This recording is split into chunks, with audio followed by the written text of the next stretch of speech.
Hello friends, स्वागत है आपका सिलेक्शन रीड पे। दोस्तों, एनसीईआरटी के सीरीज का ये हमारा जो होगा साइंस के क्लास 8 का चैप्टर 10 यानी कि किशोर अवस्था की ओर चैप्टर से हम क्वेश्चन को सॉल्व करेंगे, जो कि आपके एग्जाम के लिए बहुत ही महत्वपूर्ण है। अगर आप बीपीएससी टीआरई 4 पीआरटी हो, टीजीटी हो 6 to 8 या 9 to 10, तो आपके लिए ये सीरीज बहुत ही महत्वपूर्ण है। इसके पीछे का यानी कि 7 चैप्टर तक और क्लास 7 के सारा चैप्टर का वीडियो नहीं देखे हैं तो डिस्क्रिप्शन में लिंक दिया हुआ है, आप जाके वहां से देख सकते हैं। तो चलिए आज के हम इस वीडियो में स्टार्ट करते हैं चैप्टर 10 किशोर अवस्था की ओर से संबंधित महत्वपूर्ण क्वेश्चन को व्याख्या के साथ। चलिए तो पहला क्वेश्चन देखते हैं। पहला क्वेश्चन क्या है? किशोर अवस्था यानी कि एडोलेसेंस किसे कहते हैं? 0 से 5 वर्ष की आयु को, 6 से 12 वर्ष की आयु को, 12 से 19 वर्ष की आयु को, 20 से 30 वर्ष की आयु को। तो देखिए इसका राइट आंसर जो हो जाएगा ऑप्शन सी हो जाएगा, यानी कि 12 से 19 वर्ष की आयु को। ये जो एज ग्रुप दिया हुआ है ये एनसीईआरटी में दिया हुआ है। ध्यान रखिएगा, बहुत सारे एग्जाम में बहुत जगह 13 से 19 दिया जाता है, लेकिन आपका एनसीईआरटी में 12 से 19 वर्ष दिया हुआ है। इस एज ग्रुप को आप लोग याद रखिएगा, इसी को हम किशोर अवस्था कहते हैं। क्या है कि 12 से 19 वर्ष की आयु को किशोर अवस्था कहा जाता है, जब शरीर में कई परिवर्तन और मानसिक परिवर्तन होते हैं, यानी कि फिजिकली चेंज के साथ साथ लड़कों में या लड़कियों में मेंटल चेंज भी होता है इस एज ग्रुप में। चलिए नेक्स्ट क्वेश्चन देखते हैं, जो कि क्वेश्चन नंबर 2 होगा। बहुत ही इंपॉर्टेंट क्वेश्चन है। क्वेश्चन क्या है 2 नंबर में? लड़कियों में मासिक धर्म यानी कि मेंस्ट्रुएशन कब शुरू होता है? 5 वर्ष की आयु में, 8 से 10 वर्ष की आयु में, 10 से 15 वर्ष की आयु में, 20 वर्ष की आयु में। तो देखिए इसका जो एवरेज ग्रुप होता है, एज ग्रुप होता है, ये आपका 10 से 15 साल की आयु होता है। हर किसी में ये जो एज है ये चेंज हो सकता है, किसी में 10 साल, यानी कि 10 से 15 के बीच में मासिक धर्म आमतौर पर शुरू हो जाते हैं, जिसे रजस्वला भी कहा जाता है। एनसीईआरटी में एक शब्द दिया हुआ था, इस मासिक धर्म को रजस्वला भी कहा जाता है। याद रखिएगा, ये शब्द इंपॉर्टेंट है, एग्जाम के लिए पूछ देगा कि रजस्वला क्या होता है या रजस्वला किसे कहते हैं। तो याद रखिएगा मासिक धर्म को यानी कि मेंस्ट्रुएशन को रजस्वला भी कहा जाता है। चलिए नेक्स्ट क्वेश्चन है, जो कि क्वेश्चन नंबर 3 होगा। चलिए नेक्स्ट क्वेश्चन है, जो कि क्वेश्चन नंबर 3 होगा। कौन सा हार्मोन लड़कों में यौन यानी कि प्यूबर्टी लाने के लिए जिम्मेदार है, यानी कि उसको किशोर अवस्था में लाने के लिए कौन सा हार्मोन जिम्मेदार है? या हम कह सकते हैं, ये क्वेश्चन पूछ भी सकता है कि मतलब कि शारीरिक परिवर्तन या लड़कों के अंदर आवाज का भारी होना, दाढ़ी मुचकाना किस हार्मोन के कारण होता है? तो देखिए ऑप्शन ए है एस्ट्रोजन, ऑप्शन बी है टेस्टोस्टेरोन, ऑप्शन सी है प्रोलैक्टिन, ऑप्शन डी है इंसुलिन। तो इसका राइट आंसर हो जाएगा, अगर लड़कों की बात करें तो लड़कों के अंदर जो हार्मोन होता है ये आपका टेस्टोस्टेरोन हार्मोन होता है। इसको आप लोग एकदम याद रखिएगा, बहुत ही इंपॉर्टेंट क्वेश्चन है। इसके बाद जो क्वेश्चन आएगा वो लड़कियों के लिए होगा, लेकिन इस क्वेश्चन में हम लड़कों के हार्मोन की बात कर रहे हैं। तो लड़कों में टेस्टोस्टेरोन हार्मोन स्रावित होता है, जिसके कारण उसके आवाज का भारी होना, दाढ़ी मुचकाना या और सारे परिवर्तन जो होते हैं किशोर अवस्था में वो सब देखने को मिलता है। किस हार्मोन के कारण? तो लड़कों में टेस्टोस्टेरोन हार्मोन के कारण। आप लोग याद रखिएगा, कहीं लिख लीजिएगा, बहुत ही इंपॉर्टेंट क्वेश्चन है। नेक्स्ट क्वेश्चन है कि लड़कियों में, क्वेश्चन नंबर 4 है, लड़कियों में स्तन यानी कि ब्रेस्ट के विकास के लिए कौन सा हार्मोन जिम्मेदार है? यानी कि लड़कियों के अंदर शारीरिक परिवर्तन के लिए कौन सा हार्मोन जिम्मेदार है? Insulin, prolactin, estrogen, testosterone. तो देखिए टेस्टोस्टेरोन की तो बात कर लिए, ये तो बॉयज के अंदर होता है। अब लड़कियों के अंदर बताइए कि लड़कियों के अंदर कौन सा हार्मोन जिम्मेदार होता है? तो ऑप्शन सी इसका राइट आंसर हो जाएगा, एस्ट्रोजन। ये लड़कियों के अंदर स्रावित होता है, जिसके कारण लड़कियों के शारीरिक परिवर्तन होता है। देखिए ये हार्मोन महिलाओं में यौन लाने और स्तनों के लिए विकास के लिए मदद करते हैं, यानी कि फिजिकली चेंज के लिए ये आपका जिम्मेवार होता है एस्ट्रोजन हार्मोन लड़कियों के लिए। लड़कों के लिए टेस्टोस्टेरोन हार्मोन होता है। चलिए नेक्स्ट क्वेश्चन है, क्वेश्चन नंबर 5 है, बहुत ही इंपॉर्टेंट क्वेश्चन है। इसको आप लोग जरूर नोट डाउन कीजिएगा या इसको आप लोग जरूर समझिएगा। मानव में यौन गुणसूत्र यानी कि सेक्स क्रोमोसोम कितने प्रकार के होते हैं? ठीक है, 2, 4, 23, 46। देखिए क्वेश्चन थोड़ा सा समझने वाला है। गुणसूत्र पूछ रहा है यानी कि सेक्स क्रोमोसोम कितने होते हैं, तो ये आपका होता है 2। कौन कौन होता है? कौन कौन होता है? एक होता है आपका X और एक होता है Y। अब आइए यहां थोड़ा सा इसको समझ लीजिए।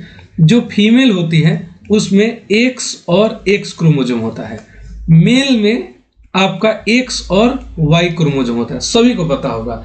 अब एक क्वेश्चन यहां से बनेगा कि जो जन्म लेने वाला बच्चा है वो लड़का होगा कि लड़की होगा, उसके लिए जिम्मेवार कौन होता है? इस क्वेश्चन पे अभी हम तुरंत चर्चा करेंगे। सबसे पहले समझिए कि महिला के अंदर X और X क्रोमोसोम होता है, पुरुष के अंदर X और Y क्रोमोसोम होता है। यहीं से जब महिला का X और पुरुष के X से मिलता है तो बनता है X और X, और जो जन्म होता है ये होती है लड़की। ठीक है, वही महिला का X क्रोमोसोम अब पुरुष के Y क्रोमोसोम से मिल जाए तो देखिए बनेगा X और Y, और जो जन्म लेने वाला बच्चा होगा वो होगा लड़का। ठीक है, तो बताइए तो जिम्मेवार कौन हुआ? जिम्मेवार पुरुष हुआ, यानी कि लड़की होगा कि लड़का होगा वो पुरुष के क्रोमोसोम से ही डिसाइड होगा। ठीक है, चलिए नेक्स्ट क्वेश्चन है, क्वेश्चन नंबर 6 है, ये तो हम चर्चा कर ही लिए। मानव में लिंग निर्धारण यानी कि सेक्स डिटर्मिनेशन किसके द्वारा होता है? तो पिता के गुणसूत्र के द्वारा, क्योंकि पिता में क्या होता है? X और Y दोनों होता है। अब महिला में क्या होता है? X और X होता है। याद रखिएगा, ये फीमेल के अंदर होता है, ये मेल के अंदर होता है। चलिए इस पे तो हम चर्चा कर ही लिए। आइए नेक्स्ट क्वेश्चन है जो कि क्वेश्चन नंबर 7 होगा। बहुत ही इंपॉर्टेंट टॉपिक है ये चैप्टर है, इसको आप लोग जरूर लास्ट तक देखिएगा। और अगर आप चैनल को सब्सक्राइब नहीं किए हैं तो चैनल को सब्सक्राइब जरूर कीजिएगा। कौन सा हार्मोन पुरुषों में शुक्राणु उत्पादन यानी कि स्पर्म प्रोडक्शन को नियंत्रित करता है? Estrogen, testosterone, prolactin, thyroxine. तो देखिए अभी हम बात किए कि पुरुषों के अंदर जो आपका हार्मोन स्रावित होता है ये होता है टेस्टोस्टेरोन। इसी के द्वारा उसके शरीर में सारा परिवर्तन, सारा चेंज होता है। तो इसका राइट आंसर हो जाएगा ऑप्शन बी, टेस्टोस्टेरोन। पुरुषों में यौन विकास और शुक्राणु उत्पादन को नियंत्रित करता है, यानी कि किशोर अवस्था में जितने भी परिवर्तन आपको देखा जाता है वो सब लड़कों के अंदर टेस्टोस्टेरोन हार्मोन के कारण ही होता है। याद रखिएगा। क्वेश्चन नंबर 8 है, क्वेश्चन नंबर 8 है, शरीर में वृद्धि हार्मोन यानी कि ग्रोथ हार्मोन किस ग्रंथि से स्रावित होता है? यानी कि शरीर के विकास के लिए जो हार्मोन स्रावित होता है वो किस ग्रंथि से स्रावित होता है? थायराइड ग्रंथि, पिट्यूटरी ग्रंथि, अधिवृक्क ग्रंथि, अग्नाशय। तो इसका राइट आंसर हो जाएगा पिट्यूटरी ग्रंथि। कौन सा हो जाएगा? पिट्यूटरी ग्रंथि। यहीं से शरीर के वृद्धि के लिए हार्मोन जो होता है स्रावित होता है। ठीक है, हार्मोन क्या होता है? स्रावित होता है। याद रखिएगा, पिट्यूटरी ग्रंथि। नेक्स्ट क्वेश्चन है जो कि क्वेश्चन नंबर 9 होगा। क्वेश्चन नंबर 9 है, कौन सा हार्मोन रक्त में ग्लूकोज शुगर के स्तर को नियंत्रित करता है? ठीक है, आप डायबिटीज के पेशेंट को देखे ही होंगे, जानते भी होंगे, तो बताइए तो उनके रक्त में ग्लूकोज यानी कि शुगर के स्तर को नियंत्रित यानी कि कम ज्यादा कौन सा हार्मोन करता है? बहुत ही वीवीआई और डेली लाइफ से संबंधित ये आपका क्वेश्चन है, और इसका राइट आंसर हो जाएगा इंसुलिन। डायबिटीज पेशेंट को इंसुलिन की दवा भी दी जाती है, इंसुलिन का इंजेक्शन भी दिया जाता है, ये आप लोग उस दवा पे भी देखे होंगे इंसुलिन। यानी कि इसका राइट आंसर हो जाएगा ऑप्शन ए। इंसुलिन जो होता है मानव शरीर के रक्त में ग्लूकोज यानी कि शुगर के स्तर को नियंत्रित करता है। ठीक है, चलिए नेक्स्ट क्वेश्चन देखते हैं। नेक्स्ट क्वेश्चन है क्वेश्चन नंबर 10 है, पुरुषों में भारी आवाज क्यों होती है? ठीक है, वोकल कार्ड्स की लंबाई बढ़ने के कारण, टेस्टोस्टेरोन की कमी के कारण, शरीर में पानी की अधिकता, फेफड़ों के आकार में वृद्धि।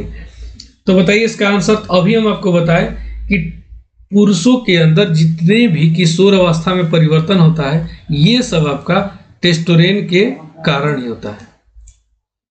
चलिए क्वेश्चन नंबर 10 है आपका। क्वेश्चन नंबर 10 है पुरुषों में भारी आवाज यानी कि डीप वॉइस क्यों होती है। आप अक्सर देखे होंगे कि लड़कों में 12 वर्ष के बाद उनके आवाज में भारीपन आने लगता है, यानी कि उनका आवाज परिवर्तन हो जाता है। उसका कारण क्या है? वोकल कॉर्ड्स की लंबाई बढ़ने के कारण, टेस्टोस्टेरोन की कमी के कारण, शरीर में पानी की अधिकता से, फेफड़ों के आकार में वृद्धि के कारण। तो इसका जो राइट आंसर हो जाएगा आपका ऑप्शन ए हो जाएगा, वोकल कॉर्ड्स की लंबाई बढ़ने से। इसको एडम्स एप्पल भी कहा जाता है। इसका हम फोटो यहाँ पे शेयर कर देंगे, आप लोग जरूर देखिएगा। इसको एडम्स एप्पल कहा जाता है, यानी कि गर्दन पे जो आप देखे होंगे उसके आकार बढ़ने के कारण ही उसका आवाज में क्या होता है? भारीपन होता है। ठीक है, चलिए नेक्स्ट क्वेश्चन देखते हैं। नेक्स्ट क्वेश्चन है, क्वेश्चन नंबर 11 है, कौन सा हार्मोन लड़कियों में अंडाणु यानी कि एग के निर्माण को नियंत्रित करता है? Estrogen, testosterone, insulin, growth hormone. तो अभी हम आपको बताएं कि लड़कियों के अंदर जो भी परिवर्तन होता है एडोलेसेंट में, उसका जिम्मेवार है एस्ट्रोजन, यानी कि लड़कियों के लिए में एस्ट्रोजन हार्मोन स्रावित होता है जिसके कारण उसका शारीरिक परिवर्तन होता है। ठीक है, तो इसका राइट आंसर हो जाएगा option A, estrogen. Next question है जो कि क्वेश्चन नंबर 12 होगा, कौन सी ग्रंथि शरीर में चयापचय यानी कि मेटाबॉलिज्म को नियंत्रित करता है? ध्यान रखिएगा कि मेटाबॉलिज्म को नियंत्रित करने वाला कौन सा ग्रंथि है? पिट्यूटरी ग्रंथि, थायराइड ग्रंथि, अधिवृक्क, अग्नाशय। तो इसका जो राइट आंसर हो जाएगा इसका राइट आंसर हो जाएगा आपका थायराइड ग्रंथि। थायराइड ग्रंथि से थायरॉक्सिन हार्मोन स्रावित होता है। कौन सा हार्मोन स्रावित होता है? थायरॉक्सिन। थायरॉक्सिन हार्मोन स्रावित होता है जिसके कारण शरीर में मेटाबॉलिज्म को नियंत्रित किया जाता है। ठीक है, तो इसका राइट आंसर हो जाएगा ऑप्शन बी, थायराइड ग्रंथि। याद रखिएगा मेटाबॉलिज्म को नियंत्रित कौन करता है? थायराइड ग्रंथि। और थायराइड ग्रंथि से याद रखिएगा, इंपॉर्टेंट है, थायरॉक्सिन हार्मोन स्रावित होता है। कौन सा? थायराइड ग्रंथि से थायरॉक्सिन हार्मोन। चलिए नेक्स्ट क्वेश्चन है जो कि क्वेश्चन नंबर 13 होगा। क्वेश्चन नंबर 13 है, मासिक धर्म चक्र यानी कि मेंस्ट्रुअल साइकिल आमतौर पर कितने दिनों का होता है? 10 दिन, 21 दिन, 28 दिन, 40 दिन। तो इसका राइट आंसर हो जाएगा ऑप्शन सी, 28 दिन। यानी कि मासिक धर्म का जो एवरेज डे होता है ये आपका 28 दिन का होता है, यानी कि मेंस्ट्रुअल साइकिल आमतौर पर 28 दिन का होता है। यानी कि आमतौर मासिक धर्म 28 दिनों का होता है, लेकिन यह व्यक्तियों के अनुसार भिन्न भिन्न हो सकता है। हर किसी के अंदर शारीरिक परिवर्तन अलग होता है तो उसके हिसाब से ये घट बढ़ सकता है, लेकिन एवरेज जो देखा गया है वो 28 दिन का होता है मासिक धर्म। चलिए नेक्स्ट क्वेश्चन है जो कि क्वेश्चन नंबर 14 है, महिलाओं में गर्भधारण के दौरान कौन सा हार्मोन अधिक सक्रिय होता है? ठीक है, महिलाओं के गर्भधारण के दौरान ध्यान रखिएगा कि प्रेगनेंसी के दौरान कौन सा हार्मोन सबसे अधिक सक्रिय रहता है? Estrogen, prolactin, testosterone, thyroxine. तो इसका जो राइट आंसर हो जाएगा, इसका राइट आंसर होगा ऑप्शन बी, प्रोलैक्टिन। प्रोलैक्टिन जो हार्मोन होता है गर्भधारण के दौरान सबसे ज्यादा सक्रिय होता है। ठीक है, याद रखिएगा, यानी कि प्रेगनेंसी के दौरान जो महिलाओं के अंदर सबसे अधिक हार्मोन स्रावित होता है यानी कि सक्रिय रहता है वो है प्रोलैक्टिन हार्मोन। ठीक है, प्रोलैक्टिन हार्मोन गर्भावस्था और स्तनपान के दौरान सक्रिय रहता है और दूध उत्पादन में मदद करता है। महिलाओं के अंदर दूध उत्पादन में मदद करने वाला कौन सा हार्मोन है? प्रोलैक्टिन। याद रखिएगा, यहां से एक क्वेश्चन आपका बन जाएगा कि महिलाओं में दूध उत्पादन में कौन सा हार्मोन मदद करता है? तो आपका राइट आंसर हो जाएगा प्रोलैक्टिन। चलिए नेक्स्ट क्वेश्चन देखते हैं जो कि क्वेश्चन नंबर 15 होगा और ये इस वीडियो का आखिरी क्वेश्चन होगा। 15 नंबर क्वेश्चन है, मानव शरीर में हार्मोन का स्राव किसके द्वारा नियंत्रित करते हैं किया जाता है? यानी कि अभी आप देखिए कि मनुष्य के अंदर चाहे मेल हो या फीमेल हो बहुत प्रकार के हार्मोन स्रावित होते हैं। अब पूछ रहा है क्वेश्चन में कि मानव शरीर में हार्मोन का स्राव किसके द्वारा नियंत्रित होता है, यानी कि उसको कंट्रोल कौन करता है? ठीक है, हृदय, पिट्यूटरी ग्रंथि, किडनी, अग्नाशय। तो इसका राइट आंसर हो जाएगा ऑप्शन बी, पिट्यूटरी ग्रंथि। पिट्यूटरी ग्रंथि ही मानव शरीर के अंदर सारे हार्मोन को नियंत्रित करता है, कंट्रोल करता है। ठीक है, कितना हार्मोन स्रावित करना है, कितना नहीं करना है, ये सब कंट्रोल, कौन सा हार्मोन किसके लिए भेजना है, कहां परिवर्तन होगा, ये सारा कंट्रोल आपका पिट्यूटरी ग्रंथि करता है मानव शरीर के अंदर, याद रखिएगा। इसीलिए इसको मास्टर ग्रंथि भी कहा जाता है। आप मास्टर की के बारे में जानते होंगे, ठीक है। तो इसका राइट आंसर क्या हो जाएगा, ऑप्शन बी, पिट्यूटरी ग्रंथि, यानी कि इसको मास्टर ग्रंथि भी कहा जाता है। इंपॉर्टेंट पॉइंट है ये, याद रखिएगा आप लोग। तो ये इस वीडियो का आखिरी क्वेश्चन था। अगर वीडियो पसंद आए तो वीडियो को लाइक जरूर कीजिएगा और चैनल को सब्सक्राइब जरूर कीजिएगा। नेक्स्ट वीडियो में नेक्स्ट चैप्टर जो कि 11 होगा, बल तथा दाब से, उसमें हम 15 क्वेश्चन डिस्कशन करेंगे। तब तक के लिए धन्यवाद।